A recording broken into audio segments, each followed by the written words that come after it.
This is Bob Maloney from MyMMAnews.com, and I am at Grindhouse MMA and Fitness, and these guys have a bunch of fighters ready to hop on the Art of War, cage fighting, all-star weekend, and make some noise. First, I'm talking to my man, Kyle Hannigan. Kyle. Hey, what's going on, Bob? Kyle is fighting on April 1st, right? April 1st, yes. At Live Casino and Hotel. Kyle, first, man, for those people who don't know much about you, you're 1-1, you've had 2 fights. Tell us a little bit about your background, how you got into this. Were you a wrestler? What got you into mixed martial arts? So I had done karate my whole life. So I'd say that was really my intro to martial arts, though not really this. It doesn't translate a whole bunch. Actually, my younger brother, who's competing on the same card as me, got into Brazilian Jiu-Jitsu. And I thought it was cool. I'd never seen the ground fighting before, but more importantly, I can't have my little brother beat me up. So I had to, I had to train. But no, I really thought it was, like the camaraderie of it and just the sport. I liked that there were weight classes because I'm a smaller guy, so it's like I can't play football or ice hockey, man. I get just thrown around. So once I started, I fell in love with it, and it's, that's kind of how I ended up here. Well, listen, I'm looking around the room out there and I'm seeing a lot of pros. I'm seeing Sean Brady. I'm seeing a lot of guys who are probably, like you said, throwing you around, teaching you. Tell me a little bit about some of your training, who you're working with, and who's basically kicking your ass, getting you ready to go into that cage. Yeah, so I've been really fortunate this fight camp that we have a whole group of us. We got 5 total fighting on this card, so it's it's a different energy when you kind of get a whole team going. Like you amp the training up a little bit. Of course, like I have Sean Stefanelli, who I've been working with for years. He's a professional now. Just fought a couple weeks ago. He's on the card, and he ragdolls me, Khabib style. So. With him, of course, my little brother and his length. We've got this new guy, Anise, we're training with. Insane wrestling. So it's cool. I get to get a bunch of different looks in the gym, and every round is a little bit different. So I feel like it makes me think a little bit more. I have to be a little bit more critical and kind of analyze who I'm going with and how it makes me react. And I think that I'll be able to kind of utilize that going forward in a fight, just because I've seen so many different looks, and I'm kind of used to getting different things at any different minute.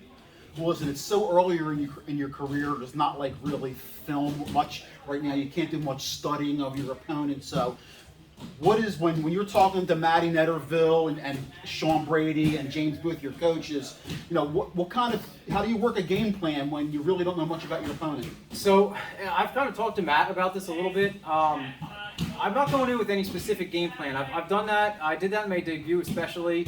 It didn't really go to plan, and it kind of fell apart. But my opponent hasn't fought since I think like 2018 in MMA. I haven't fought in MMA since 2019. So I think it would be naive of me to look at tape and say, oh, he's going to do this wrong and do that wrong, because he's had so much time to correct it. So I think that it's more about like what I want to do. I've been working kind of just my style, really kind of taking the fight how I want to take it. And just not going and thinking about too much. It's nice when it's not like, oh, I have to worry about getting a takedown or I have to land this overhand. It's more just flow, do what I want, get comfortable, and that's when I'm at my best. Well, speaking of doing what you want, if you could pick the perfect scenario, would you rather walk out of there with a nice convincing? Would you rather go the distance? You want knockout, submission? What would be your favorite? Oh, I mean, in and out, not break a sweat, not get hurt. This is the less time I could spend in there. The better it is for my well-being. Everybody likes a war and everything, but the game's hit and don't get hit. So, I think that would be a masterclass performance. That I think is, I go out there, look good, show my skill set, and come out unscathed. Do you expect this in 2022? We're just getting started. It's April. I mean, we're a few months in. What's your plans for the year? Do you hope to get in there? Listen, one fight at a time. You want to stay healthy. Let's assume that. One fight at a time, you stay healthy. Would you like to fight 3 or 4 times this year if possible? Yeah, I mean, we'll see what the calendar year looks like. Get this one out of the way. Got a little bit of stuff going on in the late spring, and then summer opens back up. So, but I'm always training. I'm here every night. I really tweaked my diet coming into this year to where I'm really not even going to have to cut weight for this fight. So I'm kind of always going to be ready if something comes up. So if something comes up 2 weeks notice, I'll take it. You know what I mean? So we'll see what happens after this one. Well, Kyle Hannigan, April 1st, Live Casino, Hotel and Casino, Art of War Cage Fighting 22. Give some shout outs or some love. Listen, it's a lonely sport in the cage, but I know you got a lot of support as far as getting in there and when you get out, so give some shout outs.